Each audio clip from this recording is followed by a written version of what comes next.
Good afternoon. I was told this is the last session, but we'll keep it very engaging. And Sam, your story is so inspirational. I think this is a fantastic start of this dialogue. This panel will focus on the Tokyo Financial Corridor, nurturing next generational leaders. And I have an amazing panel with me, which Cynthia Ding, founding partner Yincubator. I have Logan Allin, founding manager partner of Fin Capital. Then Shiki Osawa, assistant manager Tokyo Tatemono, and Professor Huang Ke-Wei, executive director Asian Institute of Digital Finance. Today we'll deep dive into different segments and areas, what's needed to build this sustainable ecosystem and bring future fintech leaders here. We'll have a couple of areas to cover, but I want just to start letting our panelists do a brief introduction, but also what their focus areas are. Global fintech innovation and market potential. And I want to start with Shiki Osawa. She's a host from Tokyo, and she's working on an amazing project, which is I just want to ask you, like, how do you think this project is reshaping this landscape of building next generation of fintech? Thank you so much for the introduction. スライドお願いしてよろしいですか? Again, nice to meet you. My name is Shiki Osawa. I'm from Tokyo Tatemono, which is property developer, one of the largest property developer focusing on entire Japan. And the reason why I'm here is because we are planning to open a fintech hub, digital finance hub in May this year along financial corridor of Tokyo. This area called Nihonbashi is our strategic base, and we feel it very important in terms of geology, because it's in between the traditional CBD of Otemachi and Kabutocho, and this is why we decided to do something good for the future of finance. And this is why I am here. Thank you so much. Thank you. I'd like to move to Cynthia with my first question. How is the infusion of global fintech innovation reshaping Japan's financial institutions, and which sector in Japan are now primed to attract international talents? What's your opinion on that? Thank you very much. I think it is such a pleasure to come back to Japan-Forum second time. So I was here last year. I think, compared with last year, there was a very exciting vibe in this community in Tokyo. As said, we see there are three major forces are pushing the Japan fintech innovation. I think one definitely is the AI-powered fintech innovations. We see a lot of discussions happening in the room talking about how to embed those AI capabilities to the fintech solutions. That's definitely one. Second, also we see the regulatory innovation happening. We see, I think in the latest announcement of USDC actually just got approved in Japan, which is also a huge improvement, a huge progress. The last, not the least, we also see the enthusiasm of the local talents and the global talents looking to Japan as their primary green field to build their ventures. So definitely we see there's three things are happening. For us, we actually major focus on the globalization innovation. So we are accelerator built in Singapore and enable the ventures going global via Singapore to different markets. So Japan actually the first time we now ask our portfolios to really look into the possibilities and opportunities here. So above all those three innovations I just talked about, I think that's Japan actually gave a lot of room in the future for global companies doing Japan specific business here. Yeah. Thank you, Cynthia. I think you made great points on the regulatory aspect and also on the use of AI. I want to move to Logan. Logan, from your perspective, coming from US, how do you think US financial institutions are leveraging AI in the fintech ecosystem, and what can Japan learn from that? Hi, I'm Logan Allin, founder and managing partner at FinCapital. We announced this week that we'll be opening up an office here in Tokyo and making Tokyo our Asia headquarters. We've already successfully brought over 20 companies from the US into Japan with nobody on the ground here. So I would love that number to be hundreds, and excited to also be investing in Japanese companies and working very closely with our partners here. I think as it relates to AI adoption in the US market, we're still early days actually from an enterprise perspective. A lot of the AI applications are still highly consumer-centric. So if you look at ChatGPT from OpenAI, for example, 80% of their revenue is coming from consumers still. McKinsey recently did a study that showed that only about 8% of enterprises have actually adopted anything meaningful from a use case perspective in AI.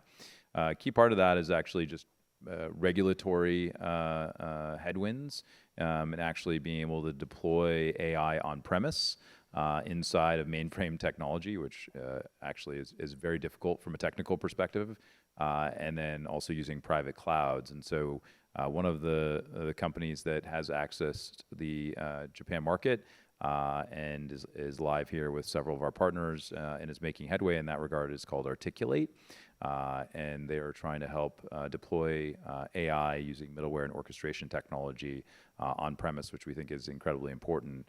I think the killer use cases are going to be search. It is going to be quantitative capabilities in terms of trading in asset management. And it's going to be operational efficiencies in the back and middle office, particularly using technology like OCR in document processing and automation. And then lastly, it's going to be customer service automation and replacing and augmenting humans through agentic AI in the front office. Thank you. I just want to move to Professor Huang and ask about the importance of embedded finance in fintech. We just heard Sam's story, which is quite fascinating, and buy now, pay later being one of the trends of embedded finance, and so many ecosystem players are included. So what do you think from Japan perspective? What's the development there, and how do you see it progressing? Yes, thank you. So I'm Professor Huang Ke-Wei. I'm from the School of Computing, National University of Singapore, and I'm also the director of the AIDF. So in terms of embedded finance, of course, it's a very important evolution and the innovation in the last couple of years. And I would say in different countries, depends on the culture, business environment, and what's the status quo. And for different kind of embedded finance, it's different. Because embedded finance, it can be payment, which could be the most important and the largest number of fintech startup. It could be about lending, it could be about investment, right? So for each case, I think it's different, and also in different countries, different, say, trade-off, status quo and situation. So, so in terms of payment, I think it could be the most important, but also most complicated one compared to lending or investment. Because for payment, we need to have a large enough number of merchants who accept the kind of payment. We also need to have large enough of the customers who are willing to use that kind of new fintech embedded finance payment, right? And so a lot of time, I think it needs the government intervention or large companies to lead the say, to develop the whole ecosystem, and it's a chicken and egg problem. So if you look at all over the world, I think China probably is the largest market penetration of the embedded finance in payment. And in USA, probably is the lending is also relatively more advanced. So when we consider Tokyo or Japan's case, I think it depends on the culture and the status quo. Right? Because in China, the status quo before the payment, embedded payment, is cash. Right? And in USA, the culture, I think, is very different from Asia. When I study in USA, I learned that their culture is they encourage the people to borrow money and do consumption. But in Asia, the culture is you should save your money. You shouldn't spend more than you earn. Right? So the culture is very different. So it's understandable lending is more advanced in USA. But I think in Asia, Japanese probably is the most conservative in borrowing money to do consumptions. So I think my overall suggestion and the feeling for the Japanese case is they should think about comparing to the status quo of the existing payment, lending, or investment, especially payment, and what kind of additional value can be created by AI. Right, so I think now, actually in Japan, in the Tokyo area, in the city, most of people can use the IC card to pay. I think it's already quite convenient. So from that perspective, the benefit to consumer is not very high to use any kind of new innovation, right? Unless there's some kind of magical way you can just show your face and you don't need to pay. You can pay anything, right? So I think the AI can be helpful in the online e-commerce payment. So you can make suggestions to use whether you should buy this or whether there's another website that have a cheaper alternative to buy the same product, right? And so on. So I think for Japan, maybe they should think ahead. What is the next generation payment, embedded payment, right? Especially in the e-commerce space, probably that's more promising. And then the other thing, to me, is also quite interesting and amazing in the sense that when I visit Japan long time ago, in the metropolitan Tokyo, Osaka, the embedded payment by IC cards is a leader, right? They have a very prevalent long time ago. But even today in the rural area in Japan, probably most people still use cash. So what makes the big difference? I think it needs the regulator and the startup to think about what's the solution, what kind of innovation they can create value-added service. So people will adopt, say, new form of embedded finance payment widely all over Japan. That'll be my thought, yeah. Thank you very much. And I want to emphasize on the cultural aspect, not only in Japan, but I've been in payments last 15 years, building embedded finance in marketplaces. And the first thing you need to do is cultural research, what people want to pay and where they feel comfortable and trusted. Otherwise, no matter what you build, it will not be adopted. And that's such an important topic. And yes, we all see progress in Japan, but it's also quite diversified depending on where you are. And Cynthia, I want to get to you, like, to really help Japanese ecosystem in fintech innovators. What do you think is the role of incubators and investors in that space? Yeah, I think actually there are three forces also play in this market, right? Like in any new markets start to boom in this venture ecosystem. First, the government needs to have a very strong endorsement about all those initiatives. I think this is what we're seeing actually is happening in Japan, so that all those government agencies are giving a lot of support to this ecosystem. Second is also the corporates, the enterprise. I think this is also very amazing this time. I saw so many big enterprises actually participating in this movement. Hitachi, Sumitomo, all those ones actually now a part of this startup ecosystem. And the last is actually the investors. The investors can, you know, for like us, we are incubator. I think what we can do is actually try to bring the global exposure and global talents to Japan, and also reverse direction, bring the Japanese innovation and the Japanese entrepreneurs or founders to the global market. And that's, I believe, where the value is. And so to say is that, you know, make Japan close innovation to open innovation. I think in the past, Japan tends to do the best thing for themselves, for the local market. But with the incubator and investors like us, I think except just by putting in checks, it's more about how to add value to connect the Japan market and the talents to the global markets and to the global talents. So 1 + 1 bigger than 2. I think that's where we see the value as an incubator and investors are. Yeah, and that's we had a pre-chat with Logan, and he's building new setup and office here. You are bringing overseas expertise, capital, and also some innovation and startup stories, right? How do you think, what is the how do you think this will push and accelerate fintech development here on the ground? Yeah, so we invest from pre-seed to pre-IPO. We have a venture fund and then a growth and late-stage fund, so full life cycle capital.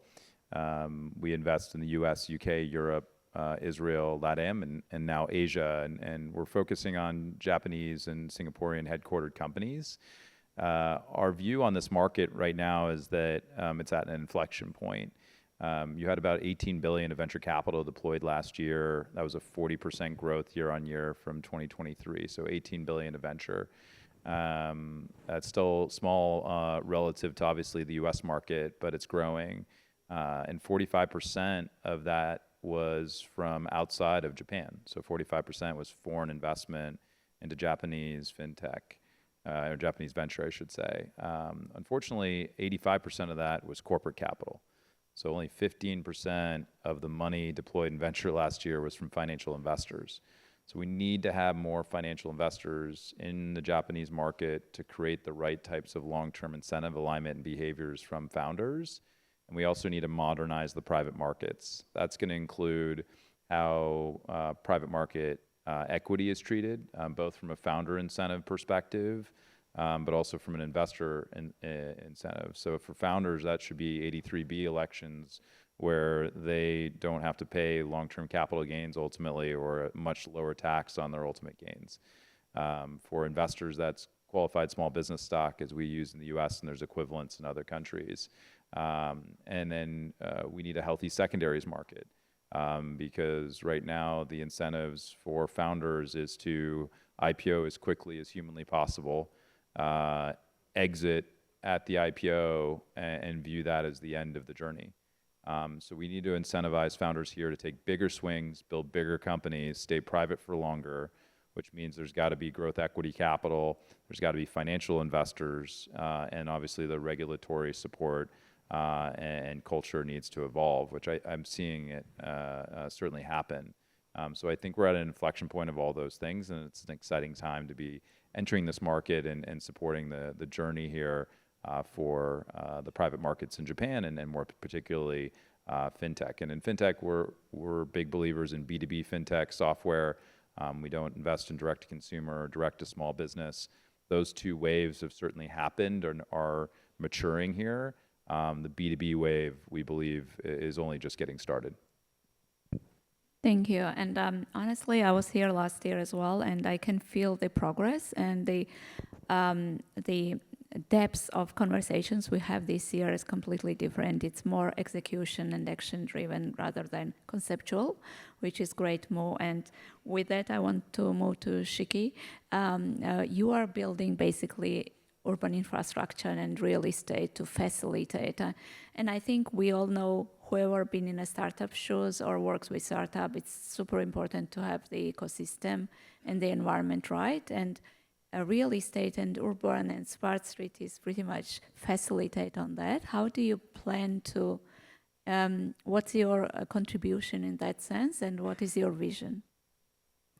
Yes, as a property developer, actually we don't have expertise in financial sector, and when we think about how and what we can contribute to like growing this field, what we can think about is to driving change through promotion of in-person interaction, because this is only what we can do, and we see it put much value on it, because as everyone says, it's very complicated in Japan on like how to meet the people, how can I say, set the right setting to start a conversation on the business, and how to proceed to the next step.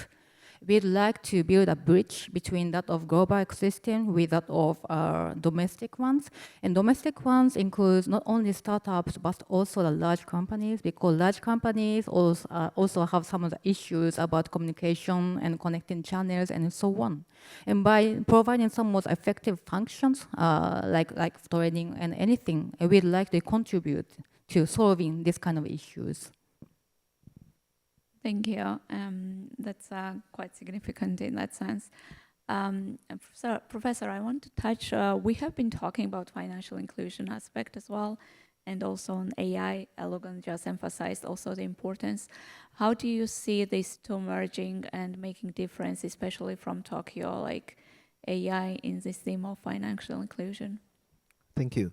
Yes, I think we can think of this problem from two sides. One is the financial institutions, and the other side is the customers. So I think AI is very important on both sides, and AI can enhance and improve speed up the financial inclusion also from both sides. And as far as I know, I think in Japan, probably the financial institution is more conservative. So some of the customer or SME owner, they cannot borrow money, get the credit from the banks, right? And so AI can help a lot because with AI, and if the regulators allow, we can use the machine learning model together with alternative data. So we can identify the customers, they are underserved in terms of credit, but actually if banks lend them money at a reasonable interest rate, they will return the money. They have very low default rate. But in the past, they cannot get the credit, right? So that's one way the AI can improve the financial inclusion. And of course, there are also a lot of customers, probably they are underinsured from the insurance company's perspective. So for example, even the simple example, maybe they are the safe driver, but the car insurance fee is too high, or the health insurance, or for some of the occupation, because usually there's one probability fits all of the customer, but suppose we can decide the insurance policy fee, or whether we give the insurance based on alternative data. We can provide personalized insurance to the customers, right? So more customer will be insured. So that's from the financial institution side. AI can help a lot. And from the user side, as far as I know, I think currently the Gen AI LLM, they are smarter than most of the people in finance, although they are still not perfect. So, but I guess probably because of the regulations, so we don't see a lot of people, they use AI together with human beings to make any financial decisions. But I think if there's a regulator, they can encourage that. So when the normal citizen, when they make any kind of financial decisions, they can take the input and advice from the AI. That can help a lot in terms of financial inclusion, financial literacy. As for example, if they borrow money, I believe some of the, say, customers, they don't even know the meaning of a 20% interest rate per year, right, from credit card loan, right? So they also don't really know like how much money they earn versus how much money they owe the bank, they need to pay interest rate, or the basic financial knowledge, right? When they do investment, a lot of people, I believe they don't know, textbook tells you you should buy stock index, right? So you shouldn't invest too much in the, say, the risk-return trade-off and so on. So there are a lot of things. AI definitely know, right? AI can help a lot on that. So that can also, if there's that kind of apps and everybody trusts the AI and use it when they make any kind of financial decision, I think it can improve the financial literacy a lot. Yeah, that would be my view. Yeah, thank you. Thank you. And with that, I want to move to Cynthia. Cynthia, we are discussing the regulator, investors, startups, but we can only make this change if we all collaborate, right? So how do you see the collaboration between financial institutions and startups to foster this innovation and accelerate it? What would be your view on that? Yeah, I think this is a very tricky question. Tricky in a way that innovation always happens not within the current framework. That's where you always break boundaries, right? If there's no boundaries broken, if there's nothing broken, there's no innovation. But particularly from a financial perspective, I think from finance perspective, regulators definitely have a very heavy responsibility to make sure consumers are protected, retail investors are protected, no one gets scammed of their pension fund, there's no fraud. So we also understand that they carry a very heavy weight over there. So naturally, they tend to refrain the innovations in a way not comply with the current framework. So I think this is actually a constant negotiation and a collaboration. I think if I look back in the past 3 or 5 years, I think Singapore monetary Monetary Authority of Singapore, MAS, actually has done a quite good job there by building a sandbox. I think the sandbox approach really makes things quite different. You actually have a safe place, and everyone play their innovation over there, and you can wait and see before they go too big or too bad. You can actually test the boundary where they can be confined. At the same time, the authorities, the regulators, also get instant feedback about how to regulate them. And after that, they have a much ready framework and policy set to facilitate those innovations go to the market instead of just trying to say no. So I think this is actually a very interactive process. If in the future, Japan, GSFA or all the other regulators can adopt, I think that will actually help a lot to improve the speed of go-to-market of innovation. Also, from a globalization perspective, cross-border perspective, if those sandbox can be set up simultaneously in Singapore and Japan, which enjoys certain kind of protocols, that actually can also help the innovations hit the global market and the domestic market at the same time, instead of, there are lots of replicate approval work, test work. So I will really love to see that happen in the near future, if that's possible. So I think that's the only way you can speed up the innovation and also give regulators some relief. Yeah, thank you. So what you mentioned is basically like having the power of collaboration and having sandbox and having experimentation space. But in that also it's very important to have sharing experience and share that. Logan, if I move to you and from your perspective in US, like what areas in technology adoption do you think should Tokyo, Japan, focus on based on your learning in US, and what are you bringing from US to this market? Yeah, so we invest in the US, UK, Europe, Israel, LATAM, and global, and so all those companies are software in orientation. They want to move cross-border, and I think there's going to be a combination of companies that will bring from those markets into Japan that we think are well suited to address challenges for banks, asset wealth managers, insurers, and corporates. But there's also going to be category winners and local champions here that we want to back to solve those pain points in the front, middle, and back office for those end customers. I think if we look at kind of some of the key pain points, number one is tech debt. So banks last year spent $1.8 trillion on technology. They, as an industry alone, were 1/3 of global IT spend. And yet 50% or more of that, depending on the bank, was spent on maintenance costs. And less than 8% of bank data is in the cloud. So banks are number one spenders in the world on technology, and they are in last place when it comes to cloud adoption. And why is that? The simple answer is tech debt, meaning they have a lot of legacy systems. And so I think we can all recognize that, having spent time with banks, and obviously there's a number of banks here today. I think they recognize that, and there really hasn't been meaningful solutions to what's called the lift and shift problem of legacy tech debt, really replicating those applications in a cloud-native modern code base. But Gen AI actually is offering solutions to that, which we think is transformative.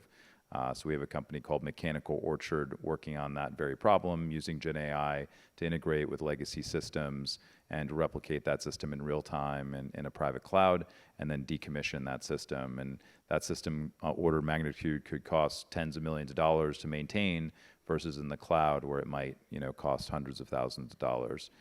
So we think that innovation and the ability to free banks, asset wealth managers, and insurers of that tech debt is huge for them to be able to adopt modern fintechs, in particular to be able to actually adopt AI. COVID was a big driver of change, where banks realized that they couldn't build everything themselves.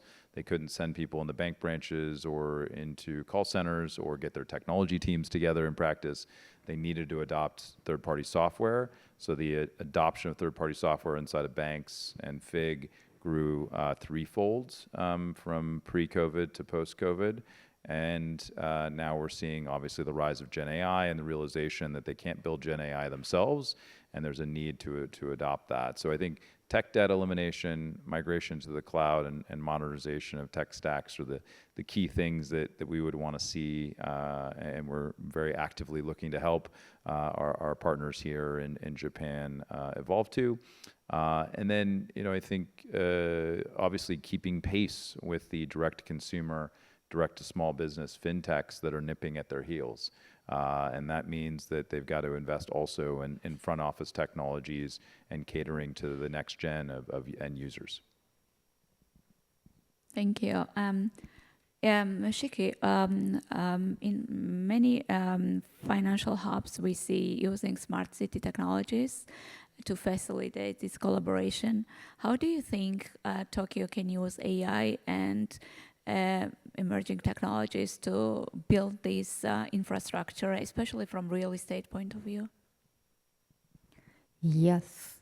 For any kind of newly developed projects, we are always, how can I say, keen to learn from the past. And we are always, like, how can I say, proactive to deploy new technology. The thing is that mainly our main counterpart is always large companies.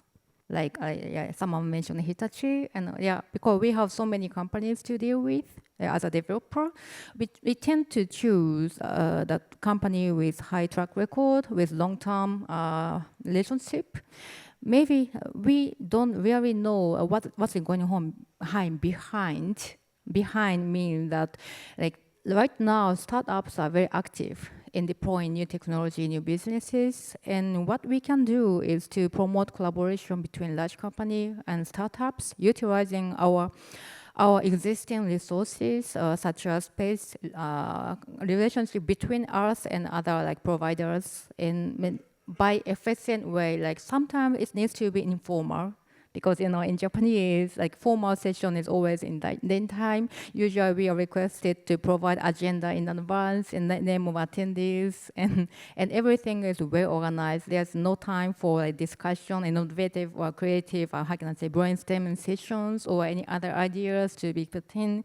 And it's always informal session where new encounters, meetups are born, and we can intentionally design it by operating some other hubs or community spaces. Maybe this is something that we can contribute from viewpoint of smart city and new technology initiative and so on. Thank you. I want to move to Professor. One of the things we are hearing is that how important the localization strategy is, and culture, and understanding the local nuances and the way of working. Professor, from your perspective, working in Singapore, New York, London, all these financial hubs, what do you think, how different is Tokyo, and what can be some learnings we can bring it to here and leverage to pretty much foster the innovation? Thank you. So I think every financial hub is a little bit different, and especially Japan, like Sam's slide shows, the personality, the business culture. There are a lot of things very different and unique in the world. So from the Singapore's perspective, compare Singapore and Japan, Singapore probably has the smallest domestic market among all of the financial hubs. So I think the strategy is a little bit different. And the strength of Singapore is definitely the regulator, the government. They are very efficient. They have a very detailed regulation and many unique policies to build the local fintech ecosystems. So from that perspective, how Singapore can attract a lot of foreign talent, foreign startup, and innovation hubs on all of the larger financial players to Singapore, I think that's something Japan can learn, how Singapore regulators, they decide the policies to build the local fintech ecosystem. So that's the Singapore's perspective. And in terms of New York or London, I think it's a developed Western country. They have a well-established for financial hub for a long, long time. So that perspective could be similar to Japan. And also they have a larger domestic market. Japan also have a very large domestic market, unlike Singapore. So from my observation, I think the truly novel ideas probably still come from New York, Silicon Valley, or London. And also the university, how university R&D and also the industry R&D, they can come up very new ideas in fintech. I think that could be something, say Japan's university regulators or companies, they follow the way how they build up the ecosystem of entrepreneurship and startup, and also can follow the new ideas coming from those ecosystems. And the other thing, I think Hong Kong and China is another story. China also have a huge domestic market, and they have very strong talents pools in technology. Their advantage is they can follow the new technology trend very fast. They can also implement it very well at a lower cost. I think DeepSeek is a very good example. And also culturally, I think the Chinese customer is closer to Japan compared to the like American or Europeans, right? So I think Japan can also learn from their experience in how to implement, adapt Western innovations to the local culture, and how to implement it more efficiently, how to adapt it to fit the Japan business culture or customer behavior better. That would be my suggestion. Thank you. This is very, Cynthia, I want, based on your experience from the incubators, right? What do you think, and what the areas Professor just covered, what do you think that Japanese companies and startups can do to scale internationally and grow cross-border and more globally, and be more like growth mindset driven internationally? What do you think would be a right strategy for this? I think actually ultimately there's only one thing, is that keep your mind open and then meet the other part of the world, especially the talents here. Like there's a big party, getting the people from all over the world come together, inject some fresh thoughts, inject different perspective, and the talents actually will come up some innovations without strategically predefined agenda and guidance. I think that's how Singapore as an innovation hub actually succeed. And I believe when Singapore and Japan build up this kind of a relationship, this will benefit the two markets. So-called Japan build in depth, and Singapore can add on width. So that will be my my thought. Wonderful. Yeah, we have a couple of minutes left, but Logan, you are based in the heart of entrepreneurship in San Francisco, right? What do you think is the learning and best practices you wish that Japanese entrepreneurs take from the US Silicon Valley entrepreneurship spirit? Yeah, certainly. I mean, I think Japanese founders have gained a reputation from wanting to stay in Japan, expand exclusively in Japan. I haven't found that, and I think that's changing and evolving. I think the number one way that we are helping founders expand outside of their local market really is simply through customers. So creating business development opportunities to give them customers cross-border that gives them a soft landing into other countries. The beauty of software is that it's highly portable and non-regulated in almost all instances. And so, helping companies in Japan move into working with the Singaporean banks, the Malaysian banks, the Thai banks, and so forth, that is the easiest way for us to pull Japanese founders out of Japan and help them grow and scale, and in some cases adapt the software and the product roadmap accordingly. In Silicon Valley, we obviously have a long history of entrepreneurship. It didn't happen overnight. And it started actually with the pensions in California, CalPERS and CalSTRS, funding the VCs, who then funded the companies, and then it grew from there, and it was all about spin-outs and that innovation flywheel effect. I think that's going to happen here as companies like Payday exit to PayPal. Those founders leave and start new companies. I also think it's going to be fundamental when we do bring companies to Tokyo. We don't just bring sales talent. Setting up a rep office in Tokyo does not count. We need to bring engineering and product talent as well. And so that innovation flywheel effect and the ecosystem build out in Japan is certainly occurring in fintech, and we're excited to see that blossom. Thank you. And talent keeps coming back. And Shiki, we spoke pre-panel that, and you shared that you are bringing some executive program into a space you are building. And it's very interesting concept. So merging real estate and talent development. Can you tell us a little bit how do you plan it and what would be the objective? Thank you. Yes, what we are planning is to provide the future C-suites of large Japanese financial institutions with executive program. And the aim for doing this is we expect a change, internal change of financial institutions, and we believe that leadership is always a key for success. And leadership it does not really mean that we just learn from others, not only about learning from others. After that, we expect leaders to recognize in what area we are very good at, and what we should change, what we should not change. These are kind of insights and the decision-making point.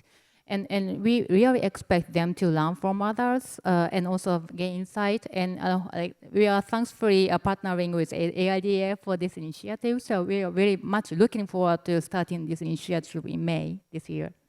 Wonderful.